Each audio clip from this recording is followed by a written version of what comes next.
시편 124편 1절부터 125편 5절까지 같이 하겠습니다. 이스라엘은 이제 말하기를 여호와께서 우리 편에 계시지 아니하시고 사람들이 우리를 치러 일어날 때에 여호와께서 우리 편에 계시지 아니하셨다면 그때의 저희의 노가 우리를 대하여 맹렬하여 우리를 산채로 삼켰을 것이며 그때의 물이 우리를 엄몰하며 시내가 우리 영혼을 잠갔을 것이며 그때에 넘치는 물이 우리 영혼을 잠갔을 것이라 할 것이로다. 우리를 저희 이에 주어 씹히지 않게 하신 여호와를 찬송할지로다. 우리 혼이 새가 사냥꾼의 올무에서 벗어남같이 되었나니 올무가 끊어짐으로 우리가 벗어났도다. 우리의 도움은 천지를 지으신 여호와의 이름에 있도다. 여호와를 의뢰하는 자는 시온산이 요동치 아니하고 영원히 있음 같도다. 산들이 예루살렘을 두름과 같이 여호와께서 그 백성을 지금부터 영원까지 두루시리로다. 악인의 권세가 의인의 업에 미치지 못하리니 이는 의인으로 죄악에 손을 대지 않게 함이로다. 여호와여 선인에게와 마음이 정직한 자에게 선을 행하소서. 자기의 굽은 길로 치우치는 자를 여호와께서 죄악을 짓는 자와 함께 다니게 하시리로다. 이스라엘에게는 평강이 있을지어다. 아멘. 120편부터 계속 성전에 올라가는 노래라는 제목으로 시편이 되어지는데 오늘 124편에서는 다윗의 시라는 표제어가 나와 있고요. 고난 중에 하나님의 도우심으로 승리한 것을 감사하는 내용이고 125편은 하나님을 변함없이 의지하는 사람은 하나님을 계속 사랑하고 하나님을 예배하는 사람은 안전하다는 내용입니다. 설교 제목은 어둠을 겪어야 빛의 소중함을 안다. 어둠을 겪어야 빛의 소중함을 안다는 제목입니다. We have to go through darkness to realize the value of light. We have to go through darkness to realize the value of light. 당연한 이야기지만 빛의 소중함을 모르다가 우리가 어둠을 겪으면 빛이 소중한 걸 알고 건강의 소중함을 모르다가 건강을 잃고 난 뒤에 건강의 소중함을 아는 것처럼 우리의 삶이 꼭 어리석어요. 겪어봐야 알고 먹어봐야 맛을 아는 이것이 참 신앙적으로 어리석거든요. 주님께서도 늘 우리에게 강조한 것이 믿음이잖아요. 믿음은 겪고 난 뒤에 그 경험으로 바탕으로 데이터로 만들어진 것이 아니라 어떤 일을 겪기도 전에 하나님께서 말씀하신 것을 우리가 믿음으로 말미암아 그 겪을 일을 미리 믿고 그 문제를 대하는 것이 믿음인데 우리는 자꾸 믿음이 연약해져서 꼭 겪고 난 뒤에 꼭 어떤 일을 당하고 난 뒤에 그때서야 그럴 걸이라는 거 많이 하잖아요. 우리도 뭐 가끔 겪는 일이지만 스피드 내서 운전하다가 과속으로 티켓 받고 한 1,000불쯤 받고 뭐 이렇게 해야 거기서 조심할 걸 뭐 이런 생각을 종종 하지 않습니까?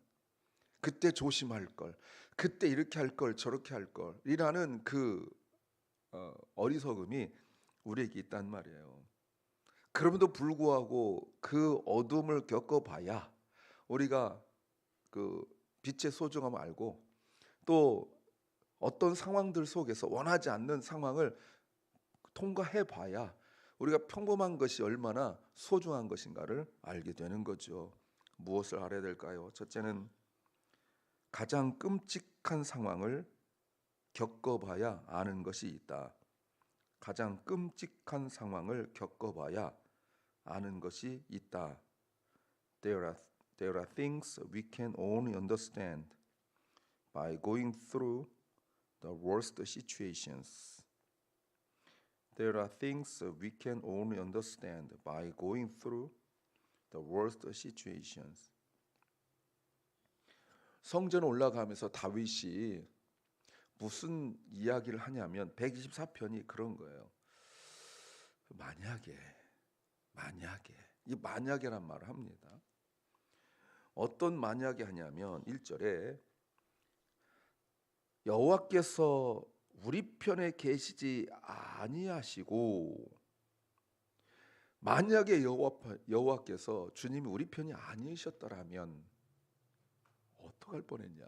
2절, 사람들이 우리를 치러 일어날 때에 여호와께서 우리 편이 아니었더라면 어떡할 뻔했냐. 도무지 감당할 수 없는 적군과 싸움이죠. 그러면 지금 다윗이 전쟁을 그치고 전쟁을 마치고 온 길입니다. 전쟁을 마치고 성전 올라가는 거예요.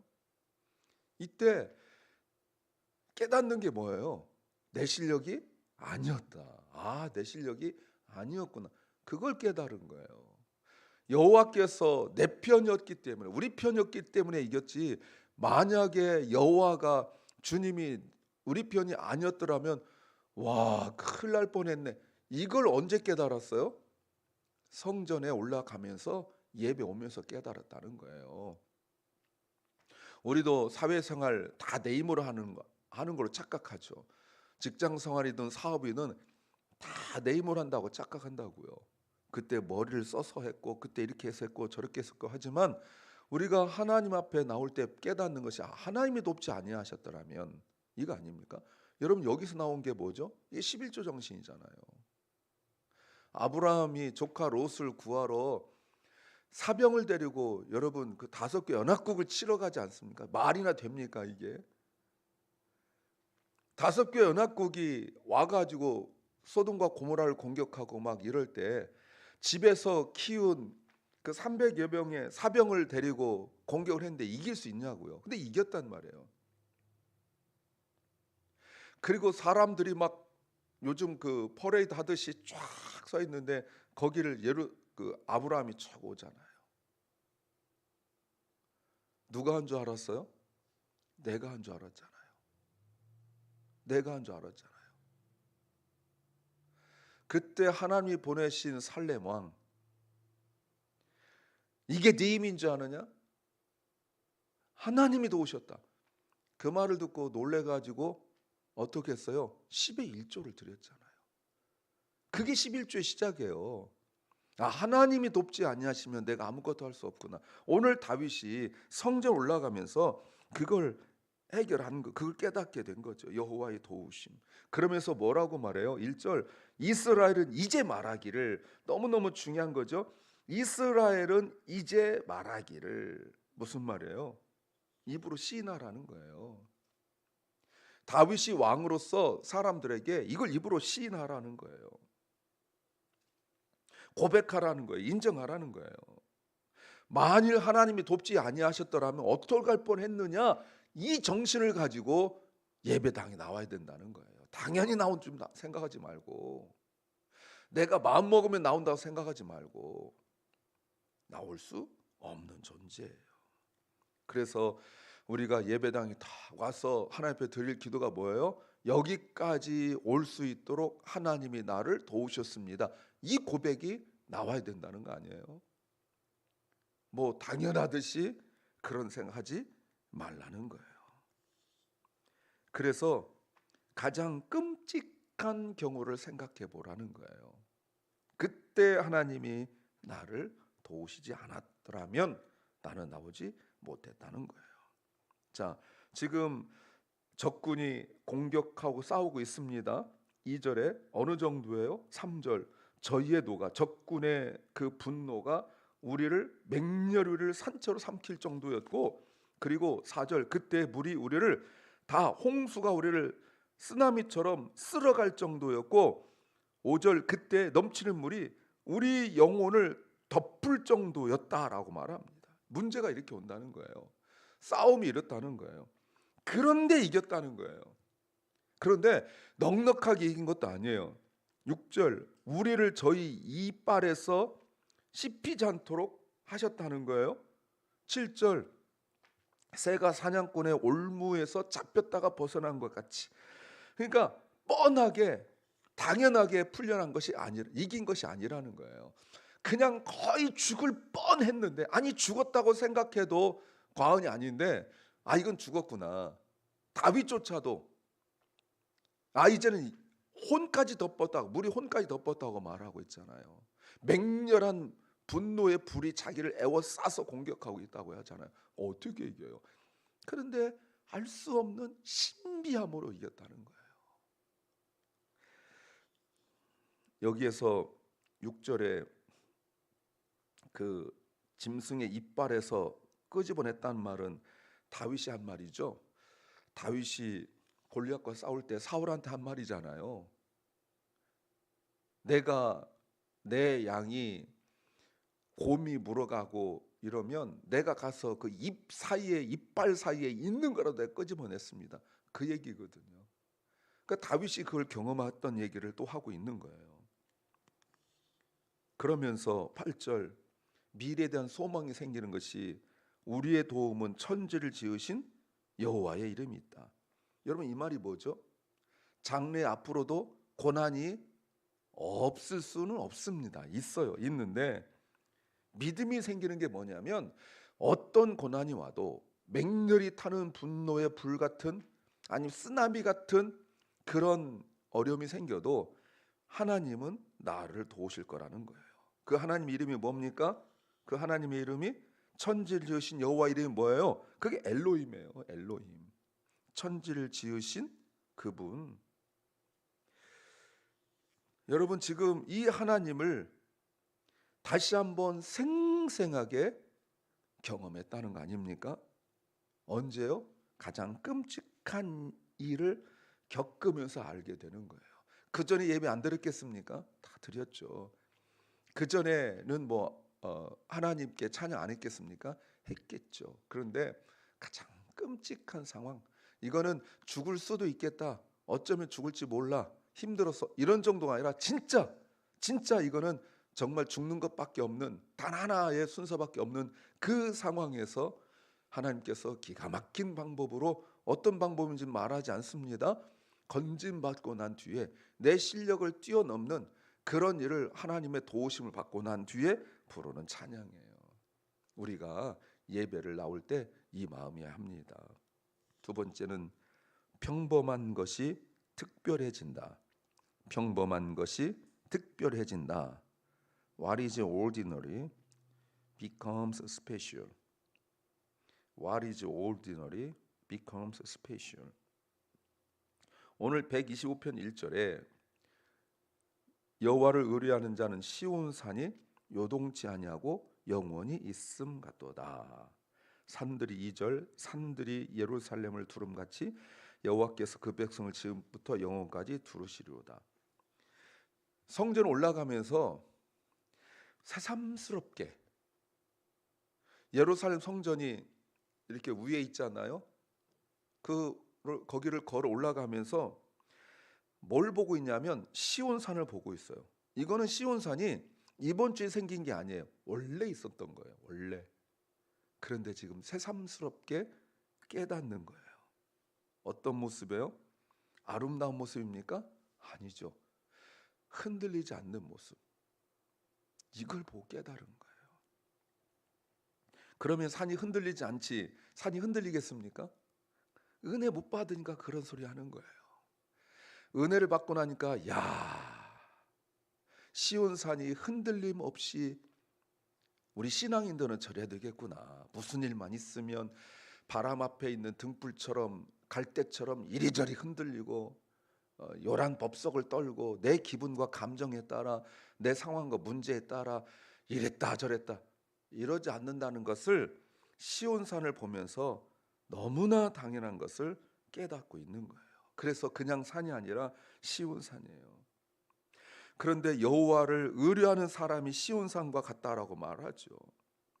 여러분 어떤 사람입니까? 큰 성공을 하고 세상적으로 위대하고 인정받는 사람이 아니라 하나님을 사모하여 예배에 나오는 사람이 시온산과 같다라고 말하고 있는 거죠. 여러분 무슨 말이에요? 뭔가 성과를 내고 성공을 하고 업적을 내는 것은 그 다음이라는 거예요. 존재 다음의 성과예요. 존재 다음의 행위예요.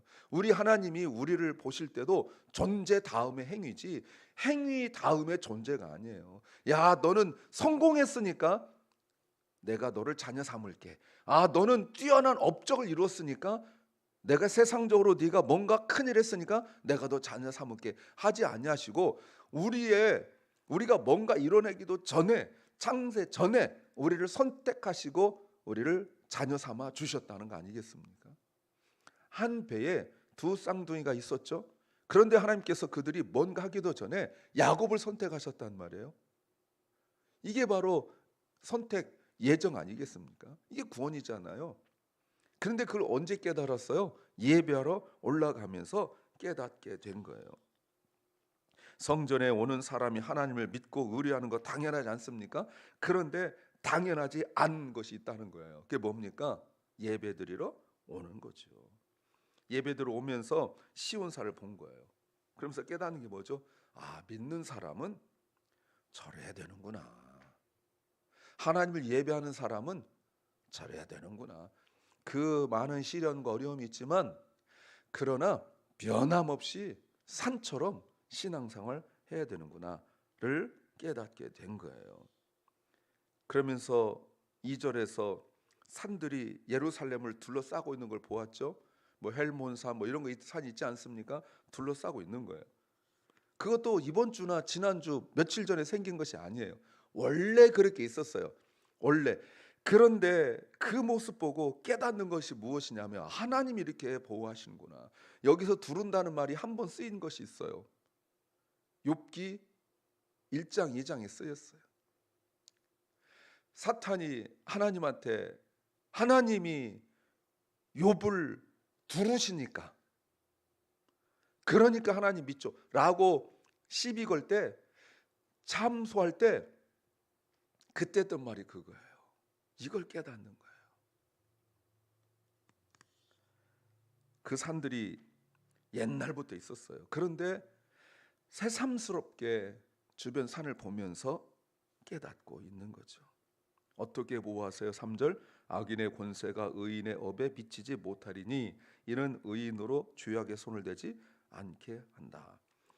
악인이 의인을 둘러싸고 위협을 하지만 의인의 분깃, 의인의 재산, 의인의 소유, 의인의 것, 하나님께 주신 것을 빼앗지도 못하고 손도 대지 못하도록 산들이 예루살렘을 둘러싸고 있는 것처럼 하나님이 의인을 보호하신다는 거예요.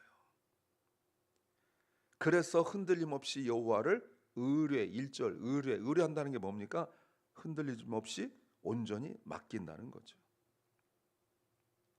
이제 간구하는 마음이 생겼어요. 4절, 여호와여 기도합니다. 여호와여 선인에게와 마음이 정직한 자에게 선을 행하소서. 악인에게 둘러싸여 있지만 그러나 그 위협 속에서도 하나님을 더욱 의지하기를 원합니다. 하나님께서 의인들에게 선을 베풀어 주십시오. 악인들은요, 5절, 자기의 굽은 길로 치우치는 자, 악인이죠. 어디서 나왔어요? 시편 1편에서 나왔죠. 악인들의 모습이에요. 여러분, 여기에서 굽은 길로 치우친단 말이 무슨 말입니까? 비틀비틀거리고 이리저리 끼웃끼웃거리는 자들이에요. 마치 어린 아이들이 이렇게 시장통에, 시골에서 시장에 가면 막 궁금한 게 많으니까 이것 보고 저것 보고 한눈 팔듯이, 만약에 이 강아지를 끌고 이게 시장에 가면 맛있는 냄새가 나니까 여기도 끙끙대고 저기도 끙끙대듯이 악인들은 늘 그래요. 무엇을 향하여? 의인들을 넘어뜨려 하고 하나님을 거역하는 일에 자기 중심으로 살아간 사람. 이 말은 곧 자기 중심으로 자기의 만족을 위해 살아간 사람이에요. 그냥 강아지처럼 냄새 맡고 끙끙거리고 선을 행하고 곧바로 똑바로 하나님께 난 길로 오지 않고 그저 그냥 냄새 나는 곳에 끙끙대고 끼웃끼웃거리고 그런다는 거예요. 그러다가 어느 길로 갑니까? 멸망의 길, 세상의 길로 가는 거죠. 그래서 이런 기도하는 거예요. 마지막 기도가 뭡니까? 이스라엘에게는 평강이 있을지라. 사랑하는 여러분, 이러므로 흔들리지 않고 여러 상황들 속에서 영적으로 한눈 팔지 않고 주님을 의지해야 될 이유가 바로 여기에 있습니다. 그러면 우리 하나님 앞에 나오면, 은혜 받으면 너무나 평범한 것이 특별한 은혜가 될 거예요. 제가 가끔 말씀드렸지만 정말 은혜 받고 나면요, 은혜 받고 나면 하늘에 구름도 길가에 있는 풀도 특별해 보이거든요. 근데 은혜 떨어지면 예배당에 와서 예배 드린데도 특별함이 없어요.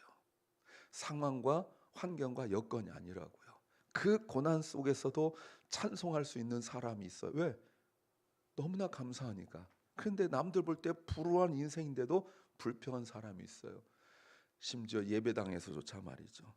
사랑하는 여러분, 이런 자들에게 정말 그 어둠과 고통이 오히려 하나님 앞에 나올 수 있는 수단과 도구가 된다면 고난이 내게 유익이라고 고백할 수 있게 될 줄 믿습니다. 그 전에 어리석은 자처럼 고난 당해보고 꼭 맛을 봐서 하는 것이 아니라 믿음으로 주님 앞에 나오는 기쁨을 누리시길 소망합니다. 기도합니다. 주님, 어둠을 겪어야 빛의 소중함을 알지만 어리석은 자처럼 어둠을 겪기도 전에, 어둠을 겪고 깨닫는 것이 아니라 우리가 어둠을 겪기도 전에 감사하고 찬양할 수 있는 믿음과 은혜를 주시옵소서. 사랑 결란과 우리 자녀들이 다음 세대와 다음 시대에 우리 귀한 심령들이 더 하나님을 깊이 만나게 하시고, 또 병중에 있는 연약한 성도들을 기억합니다. 몸도 아프고 마음도 아파서 치유받기를 원하는 심령들에게 주님 함께하여 주시옵소서. 아버지 하나님, 오늘 하루 우리에게 주신 주님 감사합니다. 오늘이 우리에게 주신 선물의 날인 줄로 믿습니다. 은혜 가운데 있게 하여 주시고, 우리가 만나는 사람들에게 또 해야 될 일들 가운데 기쁨으로 은혜로 감당하게 하여 주옵소서. 예수님 이름으로 기도하옵나이다. 아멘. 하늘에 계신 우리 아버지여, 이름이 거룩히 여김을 받으시오며 나라의 마옵시며 뜻이 하늘에서 이룬 것 같이 땅에서도 이루어지이다. 오늘날 우리에게 일용할 양식을 주옵시고, 우리가 우리에게 죄 지은 자를 사하여 준 것 같이 우리 죄를 사하여 주옵시고, 우리를 시험에 들게 하지 마옵시고 다만 악에서 구하옵소서. 대개 나라와 권세와 영광이 아버지께 영원히 싸움나이다. 아멘.